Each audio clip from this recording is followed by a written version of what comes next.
Bonjour, bienvenue encore une fois à notre chaîne YouTube Doctrine Apostolique. Je vais juste prendre le temps de le préciser aujourd'hui. Pourquoi Doctrine Apostolique? La Bible nous dit dans Éphésiens chapitre 2, verset 20, on dit que nous sommes édifiés, nous sommes fondés sur la doctrine des apôtres, Jésus-Christ lui-même étant la pierre angulaire. Et ça va être notre défi vraiment à travers tout ce que nous allons accomplir durant cette exploration, de revenir toujours à la doctrine des apôtres. Aujourd'hui, nous allons commencer cette exploration. Nous allons commencer vraiment dès le commencement, c'est-à-dire avec Genèse. Nous allons introduire un peu le livre de Genèse. La Bible, comme nous l'avions mentionné dans l'introduction, c'est un ensemble de plusieurs livres. Ce n'est pas un seul livre, mais c'est un ensemble de plusieurs livres, 66 livres au total. Nous allons le regarder dans les moments qui vont suivre, mais ces 66 livres sont divisés en deux blocs, ou en deux tomes, si vous le voulez, l'Ancien et le Nouveau Testament. Maintenant, si nous voulons comprendre l'Ancien Testament, nous avons utilisé une stratégie, c'est-à-dire nous avons regardé un peu qu'est-ce qui caractérisait la relation entre Dieu et l'homme. Et cela nous permet vraiment de comprendre les grands événements qui sont arrivés durant cette période qu'on appelle l'Ancien Testament. Donc, si nous regardons vraiment les caractéristiques de la relation entre Dieu et l'homme dans l'Ancien Testament, nous allons voir que cette relation change. Ça commence lorsque Adam et Ève sont créés et ils sont placés dans le jardin d'Éden.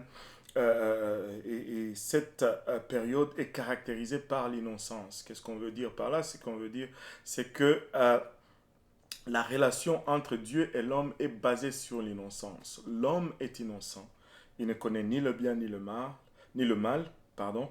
Et sur base de cela, il a une relation avec Dieu. Combien de temps a duré cette période? Nous ne le connaissons vraiment pas, nous ne savons pas, nous n'avons rien pour déterminer combien de temps cette période a duré. Elle a commencé dès la création de l'homme jusqu'à à la chute de l'homme. Historiquement parlant ou bibliquement parlant, on n'a pas vraiment de référence combien de temps cette période a duré. Après la chute de l'homme, le rapport ou la relation entre Dieu et l'homme va changer. Et l'homme, lorsqu'il a chuté, ça a réveillé la conscience en lui. Dès la chute de l'homme jusqu'à ce qu'on arrive à Abraham, on remarque que la relation entre Dieu et l'homme est basée sur la conscience. C'est-à-dire il y a une conscience qui est dans l'homme et qui lui dit ceci est bien, ceci est mal. Et cette période part, comme nous l'avons dit, de la chute de l'homme jusqu'à Abraham. Quand Abraham entre sur scène, les choses changent encore une fois. On entre dans l'époque qu'on va caractériser comme étant l'époque des patriarches. Qu'est-ce qui se passe? C'est qu'il y a une personnalité qui dirige un groupe de gens et cette personnalité a une relation particulière avec Dieu. Et Dieu parle à cette personne et cette personne en retour se tourne vers les gens qu'il dirige et leur transmet les ordres ou les commandements de Dieu. C'est ainsi qu'on va voir différents patriarches comme Abraham, Isaac, Jacob, qui sont des patriarches types, mais sous cette même bannière, on peut également insérer d'autres de façon particulière comme Joseph ou Moïse. Et Moïse a conduit le peuple de Dieu hors de l'Égypte et il les amène jusqu'au mont Sinaï. Et quand ils arrivent au mont Sinaï, Dieu donne la loi à son peuple. Et à partir de ce moment, les choses changent. La relation entre Dieu et l'homme est basée maintenant sur la loi. Et on va voir que cette période de la loi va aller dès Moïse jusqu'à Jésus-Christ. Et quand Jésus entre sur scène, cette relation change et cela nous conduit dans le Nouveau Testament. Donc nous avons ainsi l'innocence, la conscience, les patriarches et la loi et les prophètes. Pourquoi on dit la loi et les prophètes? Parce qu'on va constater que Dieu donne la loi à son peuple. Et le peuple va suivre la loi pour un certain temps. Et après un temps, ils vont dévier. Et quand ils dévient, Dieu va élever un homme qu'on va appeler prophète qui va remettre le peuple sur la voie de Dieu et ainsi de suite. C'est comme ça qu'est défini le rôle du prophète, au fait, dans la parole. Le prophète, c'est pas quelqu'un qui nous prédit l'avenir, mais le prophète, c'est quelqu'un qui nous remet, au fait, dans la voie ou la parole de Dieu. Et nous pouvons remarquer que ces quatre types de relations peuvent être observés même aujourd'hui, un peu dans notre vie. À notre naissance, nous sommes innocents et à un certain âge, à un certain moment de notre croissance, notre conscience s'éveille. Et puis, bon, il y a nos parents qui nous servent de guides. Et après, à un moment donné, on commence à explorer nous-mêmes la parole de Dieu. Et Dieu nous parle de façon un peu plus directe. Donc, on va retenir ces quatre périodes, l'innocence, la conscience, les patriarches, la loi et les prophètes qui nous conduisent jusque à Jésus-Christ. Regardons maintenant la structure de l'Ancien Testament. Comme nous l'avons dit, la Bible est un ensemble de plusieurs livres. Et l'Ancien Testament contient 39 livres au total. 39 livres, 32 auteurs. Donc il y a eu 32 personnes qui ont écrit ce livre.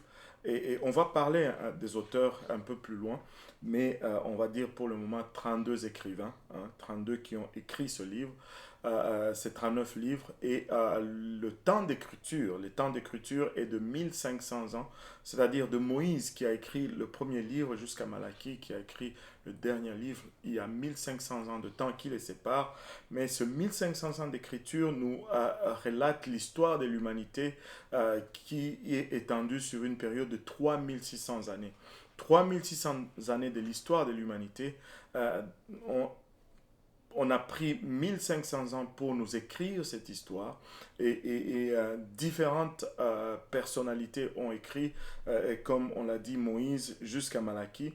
Et ces 39 livres peuvent être catégorisés en quatre grands groupes. Donc les 5 premiers livres qu'on appelle communément les livres de la loi ou les Pentateuques qui ont été écrits par Moïse, qui sont suivis de 12 livres d'histoire, en fait, qui nous relatent l'histoire d'Israël à partir de son entrée dans la terre promise, et 12 livres d'histoire qui sont suivis de 5 livres de poésie, et par la suite 17 livres de prophétie pour un total de 39 livres. Maintenant, il ne faut pas trop s'arrêter sur les titres qu'on donne ou les divisions qu'on donne là.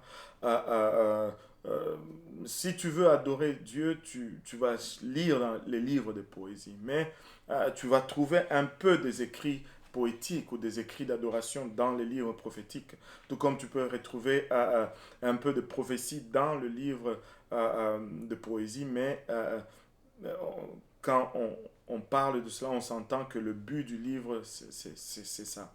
Voilà. Donc, 1500 ans d'histoire, donc différents auteurs.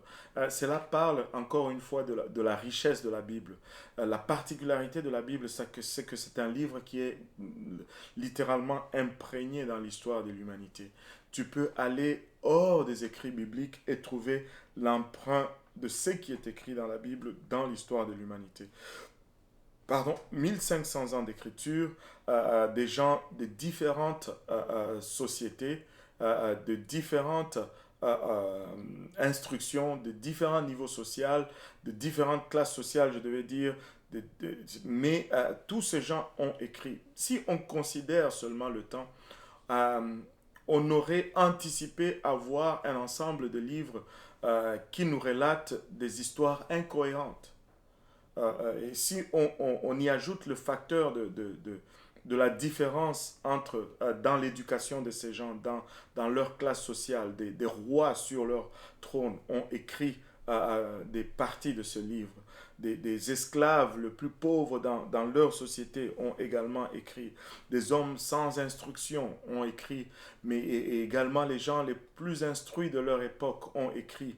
Des gens à l'extérieur de leur terre natale en captivité ont écrit, des gens jouissant de la pleine liberté et de l'abondance de Dieu dans leur terre natale ont également écrit.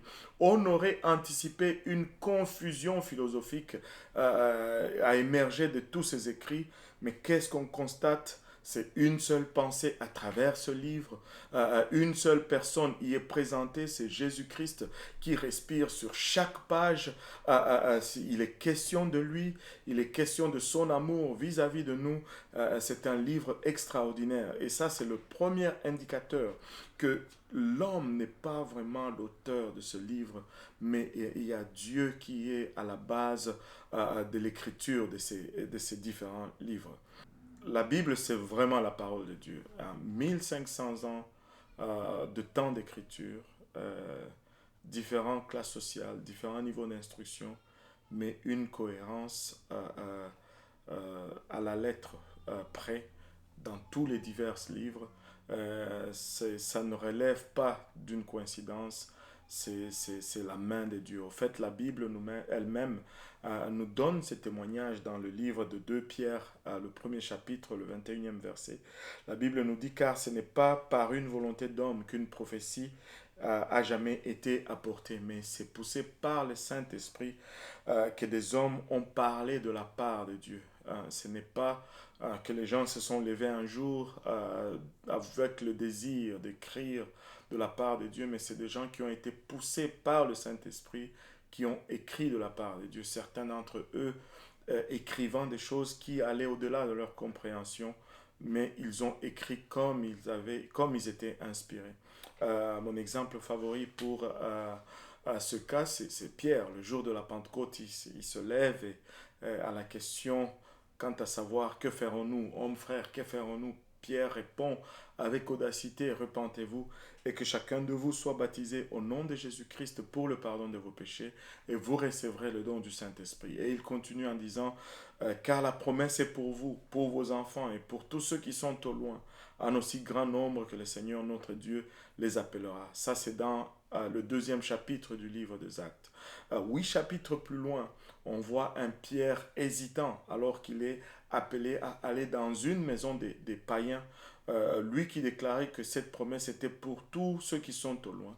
Mais quand est venu le moment d'inviter maintenant ceux qui sont au loin à recevoir cette promesse, Pierre est devenu hésitant. Pourquoi? Parce qu'il écrivait quelque chose qui lui était inspiré, mais qui était au-delà de sa compréhension. La Bible, c'est la parole de Dieu. Pourquoi? Parce que 2 Timothée 3,16 nous dit que toute parole est inspirée de Dieu. Toute écriture, pardon, est inspirée de Dieu et utile pour enseigner, pour corriger, pour instruire.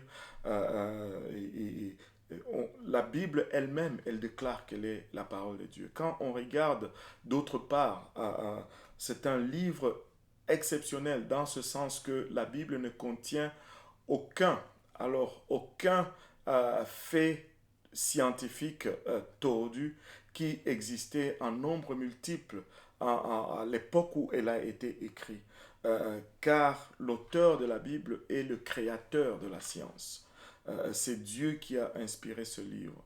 Certains vont nous défier en disant que oui, la Bible peut-être a été inspirée par Dieu, mais à travers le temps, elle a été falsifiée, elle a été modifiée. Premièrement, pour déclarer qu'un document est falsifié, il faut avoir l'original et la falsification afin de prouver la falsification, chose qu'on ne peut pas faire avec la Bible. Par contre, si on regarde, malgré la multitude de manuscrits, premièrement, c'est le livre pour lequel on trouve le plus de manuscrits sur la terre. Deuxièmement, il n'y a quasiment pas de différence entre les manuscrits qu'on retrouve malgré la distance dans les locations géographiques dans lesquelles on trouve ces manuscrits. La Bible est le livre le plus attaqué à travers l'histoire de l'humanité. Plusieurs hommes se sont levés pour mettre la Bible au défi, mais tous ces hommes sont passés, mais la Bible demeure. Des hommes comme Voltaire qui ont déclaré que lorsqu'ils en auraient fini, il n'y aura pas un seul exemplaire de la Bible qui sera vendu sur la face de la terre. Voltaire est mort, il est passé. Une coïncidence, pas une coïncidence, c'est un fait, c'est que la même année où on vendait toutes les œuvres de Voltaire pour une somme équivalente à 8 sous américains, le gouvernement britannique payait un demi-million de dollars au gouvernement russe pour une seule copie, un seul manuscrit de la Bible. Laissez-moi vous dire, les moqueurs passent et la parole de Dieu demeure.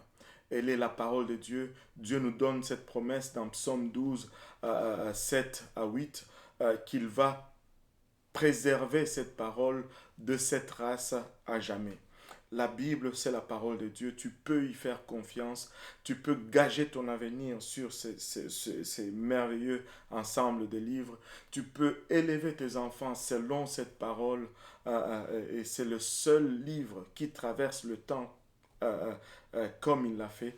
Et nous pouvons aller vraiment en détail. Peut-être dans le futur, on fera un enregistrement spécifique en ce qui concerne vraiment la transmission de la parole de Dieu à travers les âges. Mais on va vous donner ceci pour le moment. Nous pouvons donc certifier que la Bible, c'est la parole de Dieu. Tu peux faire confiance dans ce livre. Tu peux miser ton avenir sur ce livre. Tu peux élever tes enfants selon le livre. Et ce livre a été préservé à travers le temps.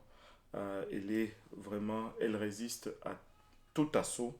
Elle résiste aux assauts de philosophes. Elle résiste au marteau des archéologues. Et elle est à l'épreuve de l'histoire humaine. Elle est imprégnée dans l'histoire humaine. Dans la prochaine session que nous allons faire, nous allons alors plonger vraiment dans la parole de Dieu.